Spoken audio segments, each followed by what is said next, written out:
Good morning. It's great to see you. Today we're going to be looking at some Afro-Cuban music and specifically the Mambo. Now the Mambo is a type of Afro-Cuban music which actually was developed in New York because migrant workers were asked to come from Cuba to help build in New York. So it was popularised in the late 1940s and throughout the 1950s. Now, as well as being a style of music, the Mambo also refers to a section of Latin music where the brass section tends to play very energetic, loud, sort of stab sections. Mambo as well was sort of popularised by the very famous timbale player Tito Puente, who was often referred to as the Mambo King. Now, today we are going to look at some of the percussion being used and the bass part, and we're going to see how all these parts fit together. So we're going to look at part one. Here we go. Part one is the clave. Now the clave in Cuban music is really, really important. Like in Western music where we tend to use a metronome or a click, the clave is what the music works around. And the literal translation to clave is the key, so it's the key to the music. Now there are two main types of clave.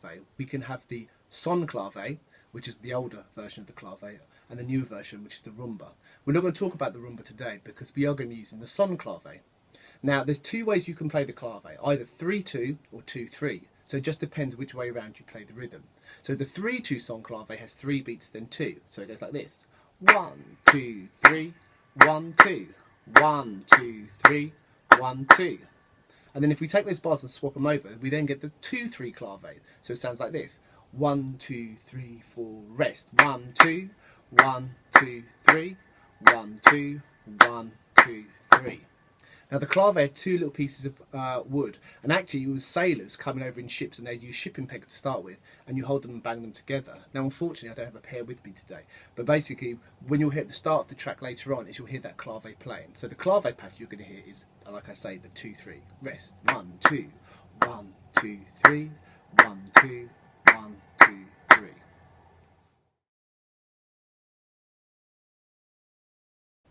Part two is the bell pattern. So here I have a cowbell and I have a stick, and I'm going to play you the Mambo bell pattern, and it sounds like this. So if I count it off, 1, 2, 3, and.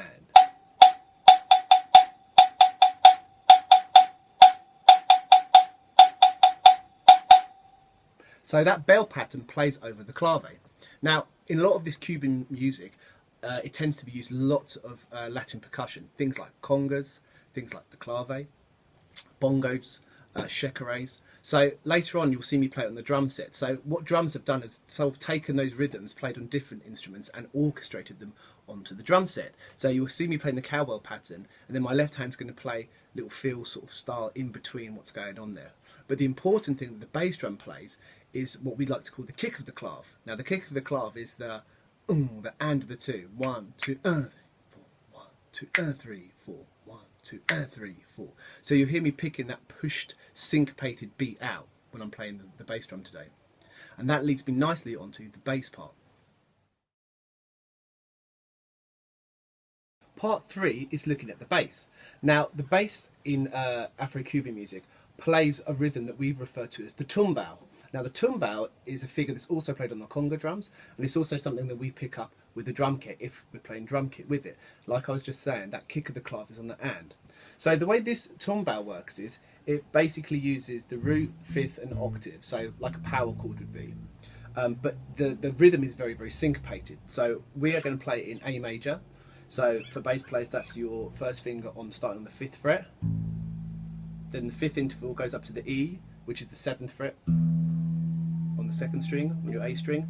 And then the octave is also on the 7th fret, but that's up on your D string now. So 1, 4, 5. Sorry, 1, 5, octave, 5, octave.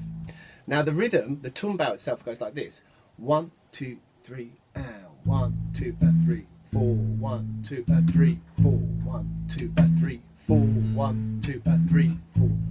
2, 3, 4. 1, 2, 3, 4. 1, 2, 3, 4. 1, 2, 3. Now you'll notice that it goes over the bar line, which adds that syncopation and also adds a bit of ambiguity as to where the beat is, because Latin rhythms are very, very syncopated.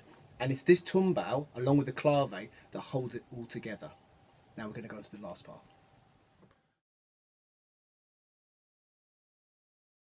Okay, so the final part is the conga part, playing that tumbao, which I say links in with the bass guitar. Now today I've only got this little travel conga, which is just the head and the rim, has no shell, but I can still demonstrate you the tumbao pattern on it. So usually when we have two congas, we have the quinta drum, which is the smaller drum, the mother drum like this, and then we have the tumbador, which is the louder one. Obviously we can play with 3 or 4 or 5 congas, but you tend to see people playing 2 congas a lot of the time. Now the way the tumbao works, the technique is this heel finger. So we have this heel finger, heel finger, heel finger. So it's playing quavers. So the tumbao pattern is heel, finger, and then we have a slap sound. And the slap is where we play on the side of the conga, and we get a higher pitch sound. So we get heel, finger, slap, finger, heel, finger, then we do an open tone, which is where we take our left hand off and get open, open. So it's heel, finger, slap, finger, heel, finger, open, open.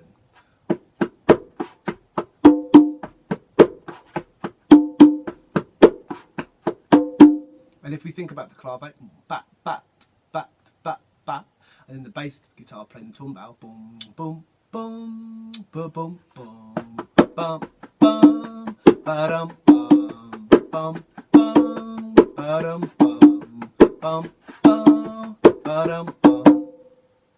So that's all the parts put together. What I'm going to do now is I'm going to put the bass with the drums, and you'll be able to hear the clave and the conga also playing in the background. And I'll put the music up underneath. Have fun with it, and I'll see you soon. Bye.